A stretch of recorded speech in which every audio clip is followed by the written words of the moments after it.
Ever since I first made my top 13 scariest creepypastas video, people have been asking stuff like, where's Ben drowned? What about Mario? How about Lavender Town? I guess I should have made it more clearer, because that was a non-gaming creepypastas list. So I thought I'd make another list, this time about gaming creepypastas, because gaming creepypastas are cool. Now let's get this out of the way first. If your favorite creepypasta is not on the list, or is not at number 1, keep in mind that this is simply my opinion, and my list. So please, be mature in the comments. Getting furious at someone for simply having a different opinion than you regarding internet stories will just make you look like an ass. So you're not gaining anything from getting mad at me for liking a certain story better than another. We all have different views and opinions. If you respect my opinion, I will definitely respect yours.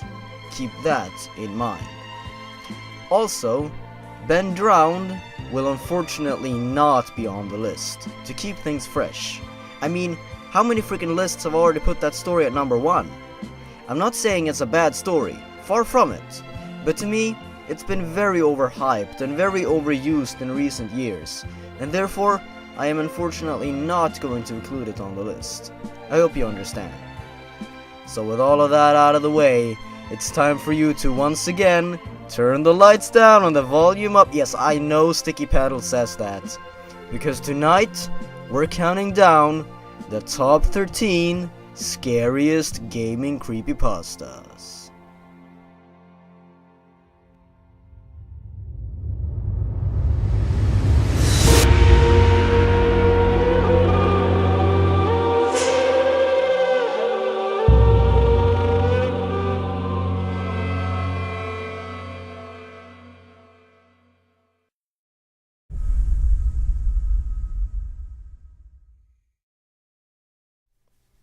So, unpopular choice coming up. Sonic.exe. What is it with me putting certain popular creepypastas so low on my lists? Well, to be honest, I don't find this story incredibly creepy. To me, it's filled with cliches and poor writing and is just very overrated. Just look at Eurof Wind's video on this story. It's freaking hilarious.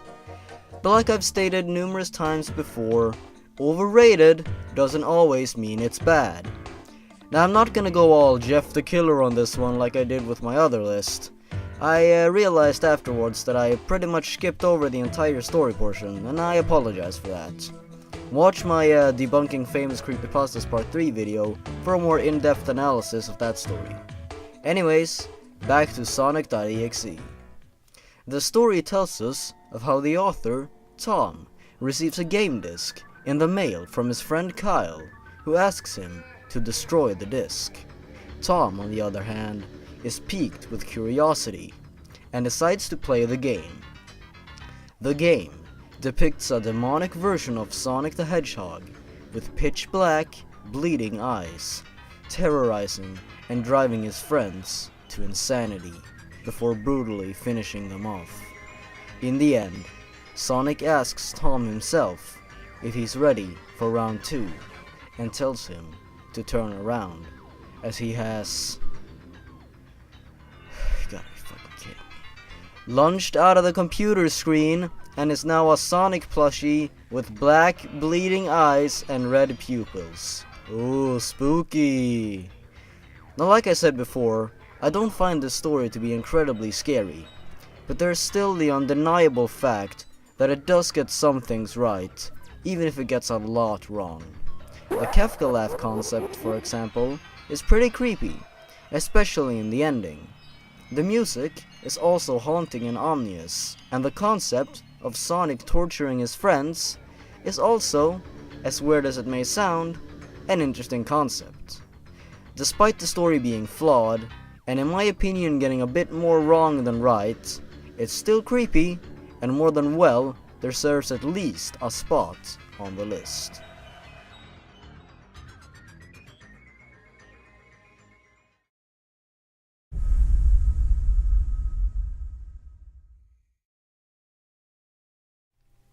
Herobrine. This one needs no introduction. Possibly the most popular gaming urban legend of all time, Herobrine is a supposed mob in Minecraft that is the ghost of Marcus Persons, the creator of Minecraft himself's deceased brother. Many have speculated, and many have searched for him. Notch himself has even fueled the myth further by occasionally adding removed Herobrine in the update logs for numerous updates of the game. Watch out for those eyes! Now you might be wondering what the story is doing at the 12th spot, even though it's so popular. Well, to be honest, I personally do not find Herobrine's appearance to be very frightening. It's still an awesome story though, and one that needs to be on the list.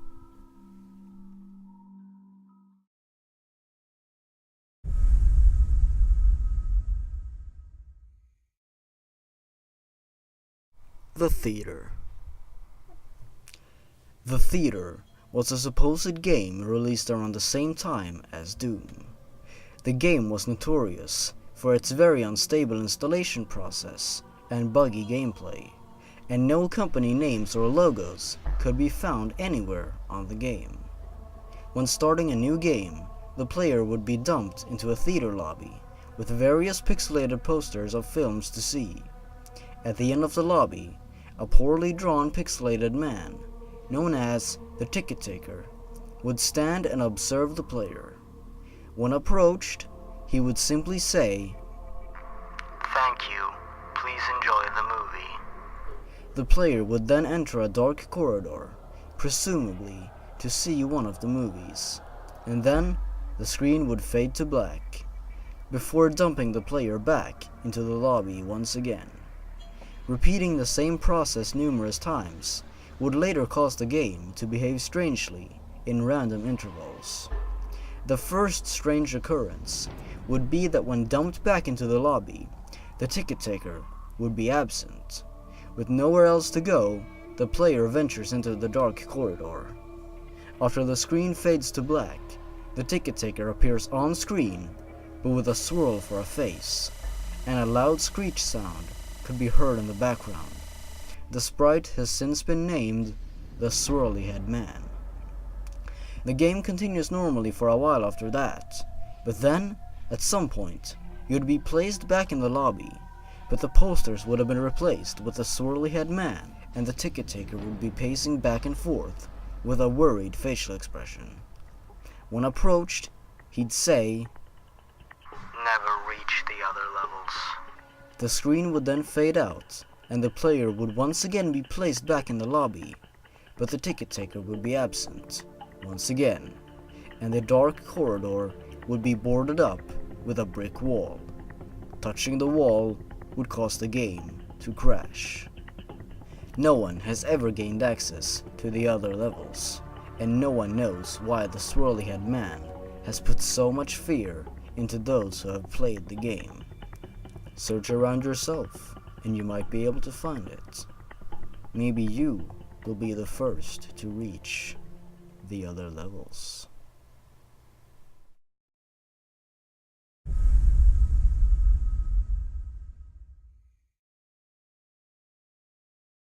Luna Game. The Luna Game was a game that was posted on the Equestria Daily forum.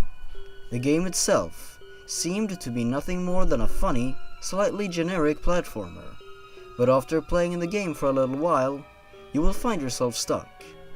The game will then display a horrifying image of Pinkie Pie, together with a very creepy ambient song playing. The only way to exit the game then is to Control-Alt-Delete your way out of there. The game folder will then have saved numerous image files named "The End is Nay," and all will be the image of Pinkie Pie. The Brony community was forever scarred, and rules were set so nothing similar to this incident would ever happen again. Numerous sequels to the game has been made, but I, and many others agree, that the first one is the scariest, due to the shock factor in what seemed to be just any other innocent platformer.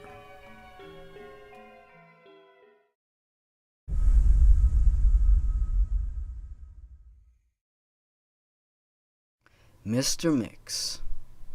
Mr. Mix was an educational PC game from the early 90s. The game had the player type words into a box to make the chef, Mr. Mix, put ingredients in a bowl.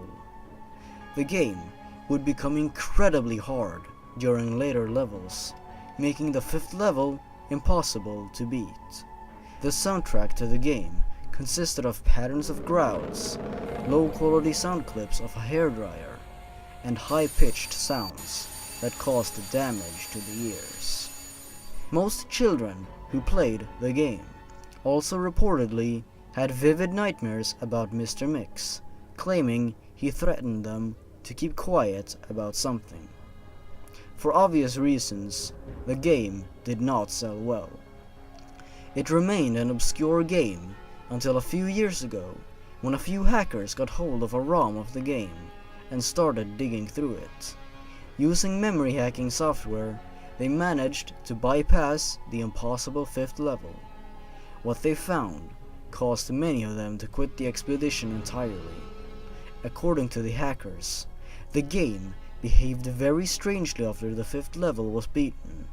The game crashes violently and closes, writing dozens of files into the user's System32 directory, to the point where the RAM was almost entirely filled. These files are reportedly pictures of people with deformed faces, appearing to scream in pain and agony, with tears of blood gushing down their faces, and outer layers of their skin had been torn clean in numerous areas. If the user attempts to delete the files, the computer will break entirely. The hackers later found out this was caused by a byte in the game's ROM that triggered once the 5th level was beaten. After removing this byte, they were able to play the final 6th level. Unfortunately, all of the hackers refused to discuss what they saw in the final level. All became extremely paranoid and refused to talk to anyone about the game, and all hackers soon went missing. 2 years after the incident, a man was arrested after trying to kidnap an 8-year-old girl from a grocery store. The man was identified as being one of the original hackers. He was wearing a white chef's hat and had a look of unspeakable malice and insanity on his face. When interrogated, the man would only say one thing: "I'm Mr. Mix. Shh."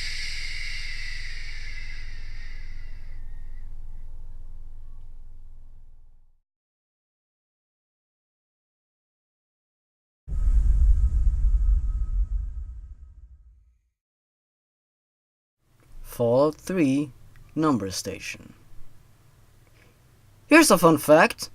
I fucking love Fallout 3. It has an interesting story, together with an expansive and open world that begs for exploring. It has interesting characters, stories, and locations to go with it. But of course, with a game as legendary, and sometimes horrifying as this one, there's bound to be something creepy embedded in the game, right? Well, that's the case with the Fallout 3 number stations. Some players know that you're able to murder the radio host of Galaxy News Radio, 3Dog, and that after he's been killed, he will be replaced by an uninspired technician named Margaret. Once 3Dog is killed, you're forever stuck with Margaret on the radio. What a lot of people don't know, though, is that under rare circumstances, Galaxy News Radio will become a number station. Many number stations exist in real life, and some believe that they are nuclear retaliation control networks. No one knows exactly what steps to take to hear the number stations in Fallout 3. You must kill 3Dog, and you have to skip the quest Galaxy News Radio, and you have to destroy Raven Rock. This is the trigger that turns Galaxy News Radio into a number station. If you're lucky, After you've destroyed Raven Rock, you will receive the message "Radio signal lost," followed by "Radio signal found." In order to hear the broadcasts, you will also have to position yourself in specific areas, although none guarantee that you'll actually hear it. When you turn on the radio, you'll hear Three Dog, despite the fact that you've killed him. He seems bored, or rather depressed, and reads a series of numbers in a monotone voice. He'll never use a multi-digit number like 11 or 40. These numbers are followed by varying lengths of Morse code. This is then followed by the song "I Don't Want to Set the World on Fire," as all other music tracks seem to be inactive on the station.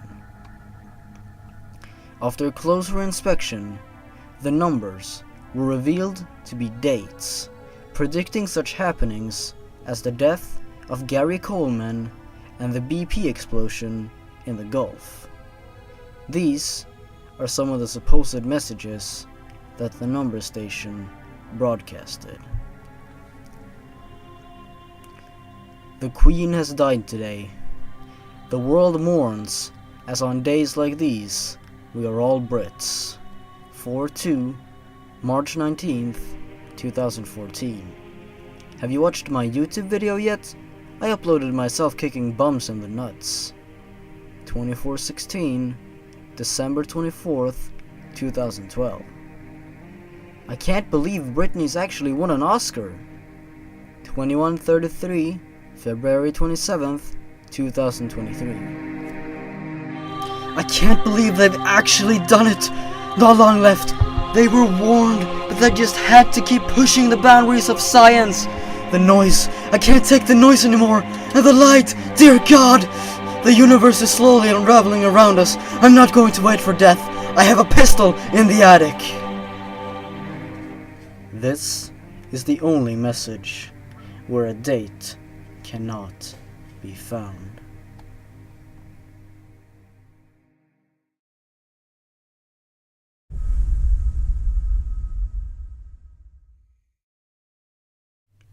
Polybius. Polybius was a supposed arcade game released in the early 80s. The game itself is shrouded in mystery and is considered very obscure. The game itself was your typical space shooter, but many people reportedly suffered illnesses, epileptic seizures, nightmares, and in rare cases, suicides because of the game. The game would stay in arcades for a short while strange men in black suits were observing the players. The game would then be removed, with all traces of its existence removed. This has caused a lot of speculation circulating the game, and some believe it to be a government experiment to examine the effects of imagery on everyday people. And this wouldn't be the first time the government has experimented on normal innocent people. For example, the MKUltra project was an actual experiment conducted by the US government, where they took random people off the streets and conducted various experiments on them. So something like Polybius wouldn't be impossible. You know, this kind of reminds me of something.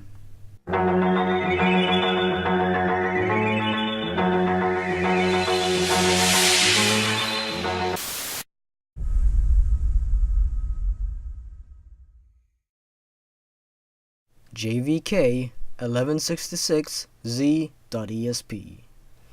JVK 1166Z.ESP was a rather unusual mod for The Elder Scrolls III Morrowind. At first, it seemed to be just a virus.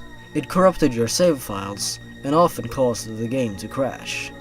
After the author learns more about the game, through the help of another forum user, he manages to get the mod running through DOSBox. When playing the game, the author notices that all main quest NPCs are dead, and the player character's health is continuously dropping, slowly but surely. When the player eventually dies, a character known as the Assassin could be seen crawling all over the player's dead body, on all fours inhumanly, like a spider. He could also occasionally be seen darting around a corner or crawling on walls and ceilings. At night, at random intervals, NPCs would go outside for a few minutes and say nothing but "watch the sky" before returning to their normal behavior. As the story progresses, the author and his forum friend finds out more and more about the assassin and about a strange door in the game that is always locked and that, if they wait long enough, it might just open. In the end, the forum friend tells the author that he's done, as the assassin was getting more persistent, and how the game kept turning incredibly dark, and how NPCs would run at random intervals like they were running from something, while the assassin could be heard screeching before attacking the player character. The user tells the author that he's done, that he's given up on the mod, and that he is also becoming paranoid because of it. The author jokingly replies that he should get some real sleep, and 2 mornings later, the author received the last email he was ever going to receive by the forum user.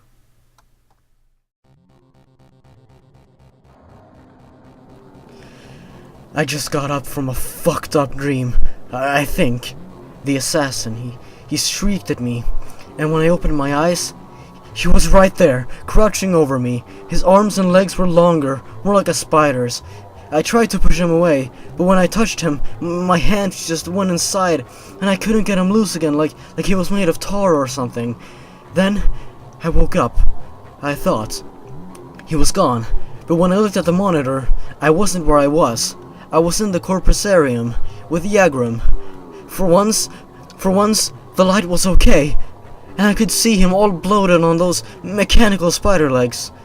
I sat down at the computer, and he started talking to me. Not in a box, but really talking to me, in Tiara's voice. He knew things about me. He told me things that I never told anyone, some things I totally forgot about. He told me that almost nobody had made it this far, and that the door would open up soon. I just had to hang on a little while longer. He said I'd know when it was time. He said I might be the first one to see what was inside. And then I woke up for real, but I was at the computer. I still wasn't where I was. I'm swimming out to the Citadel Island. All I can hear is this tapping. It's on my window. It's over on the left, so I'm sending you this, because I left my laptop by my bed, to the right. Just a little tap, tap, tap, tap, like he's knocking his finger against the glass. I might still be dreaming now.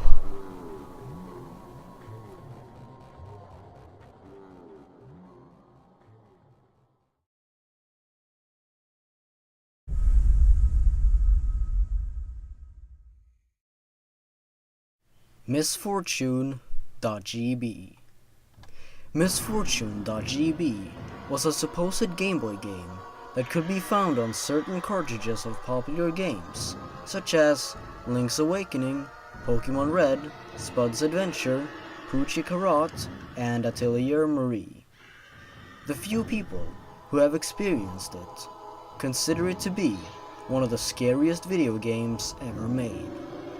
In the game, the player would control a young boy in a strange gothic building. The player is soon confronted by an evil being, assumed to be the devil himself. The being would say, "I exist within the very fabric of reality. Do you want to challenge me?" The player is then transported to a series of maze-like rooms. The objective is to progress through each room by finding stairs to other levels, or by solving puzzles. This included answering riddles and or choosing the correct pathways. The cabin puzzle, which shows 4 possible paths, is the most famous one, as a text box would appear, stating, "Choose wrong, and misfortune will befall your loved ones. Are you ready to play?" Choosing wrong would result in the screen fading to black, and a typical game over screen would appear, with a more detailed version of the being, along with the words, "I am God here." Allegedly, the game over screen caused many players to feel depression or dread, and apparently, some died or went missing. Some wrote the whole thing off as just a joke, yet some believed that viewing the image of the evil character really could cause the player to experience misfortune as the game's antagonist promised.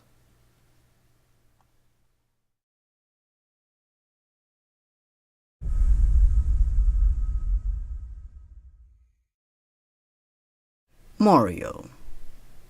Mario is a Super Mario World ROM hack that was first found on the SMW Central. The author of the story, Adam, was browsing through the hack section for Super Mario World when he came across a hack simply titled Mario in capital letters.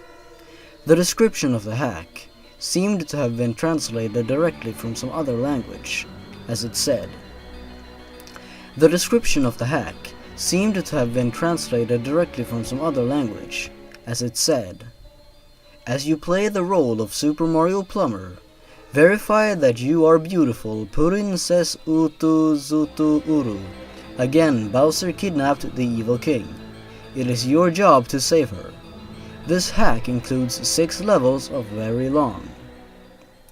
The hack folder included 2 files, an IPS file and a simple TXT file. The TXT file contained nothing but random indistinguishable symbols, except for one repeated phrase, "Find me." While playing through the peculiar hack, all enemies were missing, and touching most text boxes would result in strange messages being displayed, most notably during a cinematic in the game.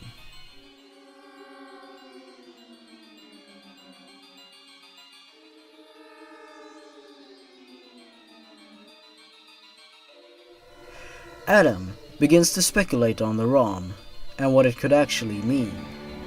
After some time, he comes to the conclusion that Mario himself was atoning for his actions and being plummeted into a hell that looked just like Yoshi's Island, where he was lost to the grip of death forever. After further research by other forum users, one of them got the brilliant idea to try and convert the TXT file into an image file, as it was revealed to be a JPEG image. When converted, the forum user was presented with what has been widely considered to be victim number 1.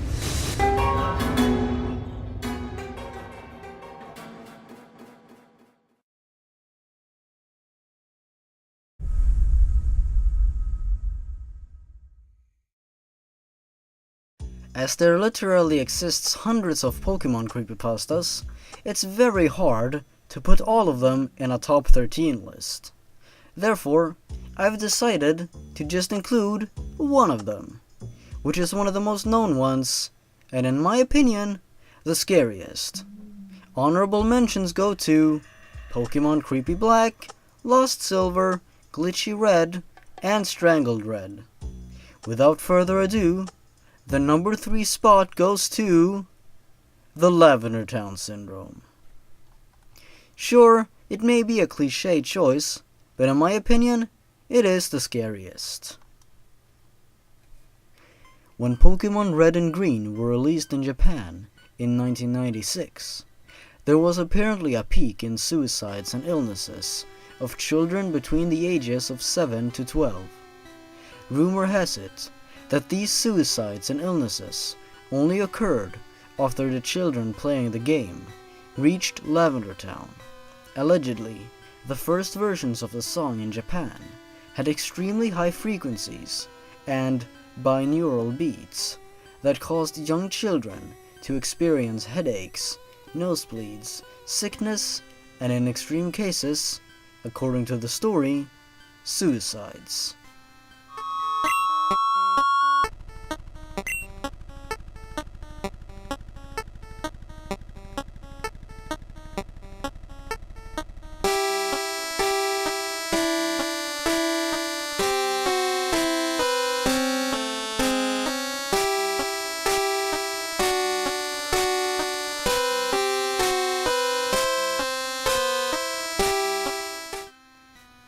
when a video was released on YouTube that showed what happens when you put the song in a special software.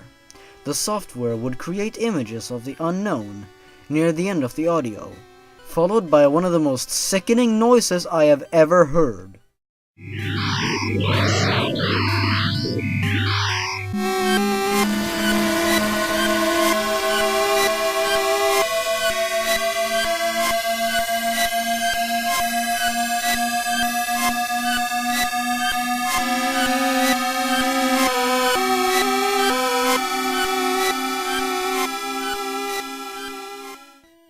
This raised controversy, as the unknown would not appear until Generation 2 of Pokemon.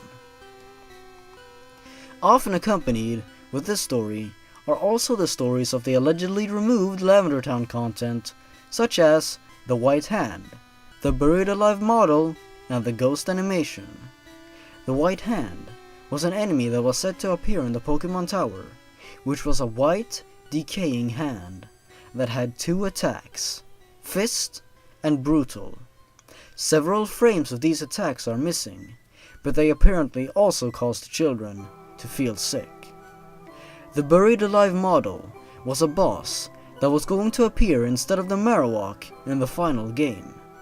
The enemy would be what appeared to be a decaying human body that was crawling out of the ground, that would utter the sentences, "You're here. I'm trapped, and I'm lonely, so very lonely.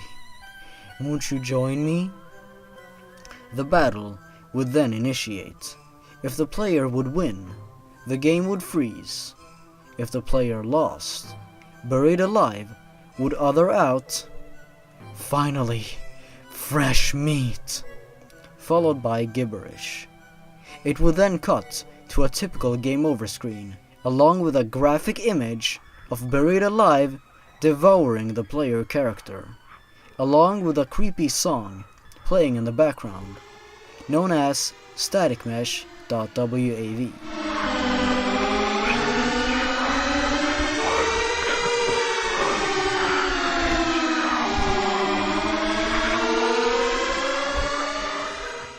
The cartridge was then to download the image to the internal memory, and whenever the Game Boy would turn on, the typical Game Boy title screen would be replaced with the image of Buried Alive along with Static Mesh playing. The Ghost animation was an animation that was going to appear in the Pokemon Tower at numerous occasions. It was described as several frames of static, several frames of screaming faces, and of the Grim Reaper. No one knows what these frames mean, and lead programmer Hisashi Sogabe testified as to having no knowledge as to where these images surfaced.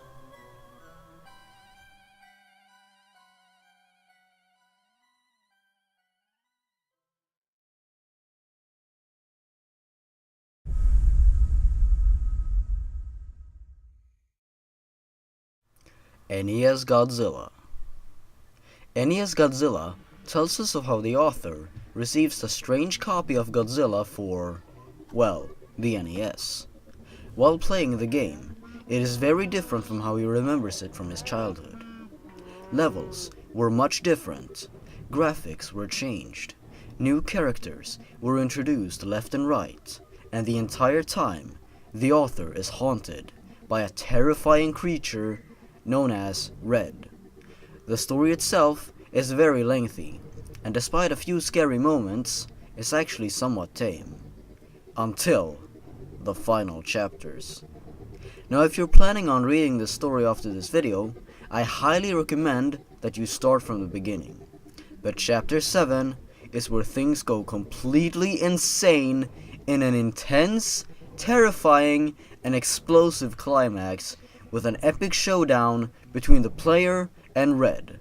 And while, like I said, the story may seem slow or tame at times, it all builds up to the fantastic finale where everything pays off and scares the bejesus out of you. What really helps this story is also the very impressive sprite work that accompanies the story and makes it all the more believable. In the end, the author comes to terms with what Red is and what it wants to do, and ultimately faces his fears and grows as a person. I'm not going to spoil everything, as the story really builds on the characters and lets them grow, and while it may not be the deepest or most thought-provoking creepypasta out there, it's one of my favorites, and therefore, it deserves the number 2 spot.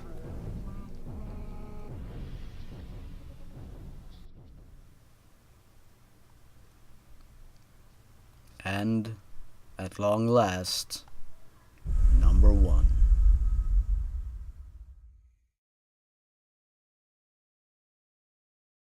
Remember how I said I was only going to include one Pokemon creepypasta? Well, I lied. I know, this may be considered cheating, but in my opinion, this story really is the scariest video game creepypasta that I have ever read, and I'm surprised it's not brought up more often. That's why I've decided to include it on the list, to let you all know about this fantastic story, and to keep the list at least somewhat fresh. My number 1 pick as the scariest video game creepypasta is Pokemon Come Follow Me.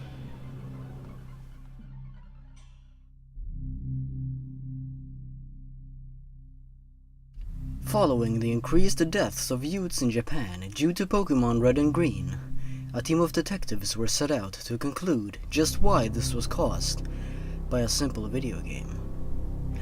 The story describes way more violent deaths than usual, such as how children committing suicides were found sawing off their own limbs, others sticking their faces inside ovens, and some choking themselves with their own fists by shoving their own arms down their throats. The few children who were saved before killing themselves showed sporadic behavior, and when asked about the games, the children would scream and scratch at their own eyes. This confirmed the suspicion that the games, somehow, had a connection to the increased numbers of suicides. The strange thing was that the games only seemed to affect some, and not others. Collecting all cartridges the victimized children had purchased, the police sealed them away as evidence for later.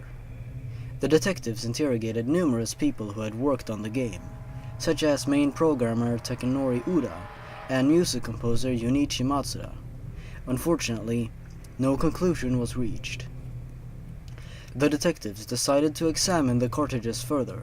Popping one in, they saw that the time for how long the children had played was incredibly low, and the children had only one Pokemon in their inventory. This made the detectives come to the realization that the Lavender Town music could not have been what caused the children to commit suicides. This brought them to the conclusion that something early in the game must have been the cause. After looking through the list of programmers for the game, they saw one of them, Chiro Miura, who had committed suicide shortly after the game's release. He had contributed very little to the game, but interestingly, he had asked not to be credited in the game. The detectives learned more and more about Chiro, and about why he so desperately wanted to be involved in the game. Chiro had an idea, and he wanted to program a Pokemon into the game unlike no other, that wouldn't just revolutionize the gaming industry, but the world as a whole. Through many strange and insane happenings, the detectives were at last directed to Chiro's work partner while making the game, Sosuke Tamada. When interrogating the man, the detectives felt very uneasy. The discussion quickly got heated, until Sosuke told them that Chiro was an idiot who was very easy to manipulate. Sosuke was able to control him flawlessly. Sosuke was the man who had planned it all. Sosuke told the men what to do, and they did it. It was all his idea, and when Chiro realized what he had done, it led to his ultimate demise. He furiously told the detectives that if they were so determined on finishing the case, why not play the game themselves? Roll the wheel, and who knows? Maybe you'll learn the secret for yourself, he told them. before swiftly killing himself. The case was put to rest, as the main perpetrator was now dead, and the police couldn't handle more people dying as a result of the investigation. 10 years later, in February of 2006, the lead detective, who had left the force long ago, got curious and picked up one of the cartridges that were sealed away 10 years ago, as he still had access to the old files. He pulled out his deceased son's old Game Boy, as both his son and wife had passed away some time ago, and put in the cartridge and turned the game on. Starting a new game, it was all normal. The detective started approaching the grass. He could hear Sosuke's words echoing in his mind. One step away. When he entered the tall grass, at first, nothing happened. It was like time stood still. The screen went black, and then lit up again, with text appearing on a blank background. The detective was shocked. On screen were words from his deceased family members, calling for him from beyond the grave, stating how they missed him and wanted him to come follow them. The detective started shouting as his eyes grew wide. He shouted at the game to bring his wife and child back. He wanted to see them. He wanted them back. Suddenly, the man heard hundreds of voices. As he turned around, looking behind him, in the small room were children. Hundreds of deceased children. Some had no eyes, some had rings around their throats, and some were burned across their whole bodies. They all screamed out things they had lost and wanted back, such as deceased relatives or family pets.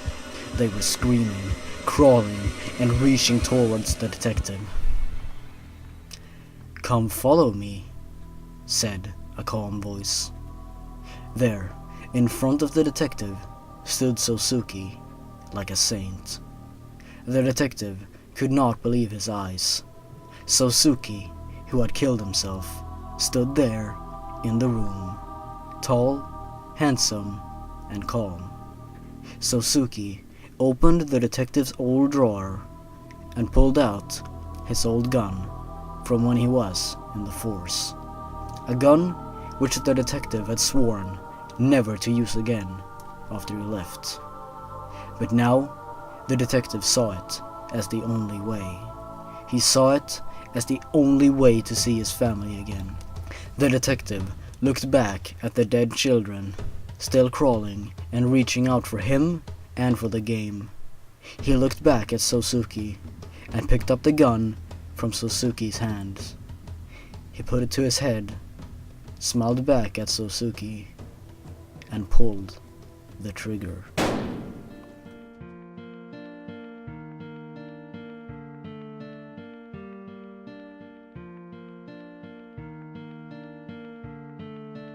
His body was found days later, a gun in one hand and an old Game Boy in the other, with Pokemon Red inserted in it. This was the last straw for the authorities. Too many people had died because of the case. The only remaining detective decided to personally carry out every single cartridge and burn all of them.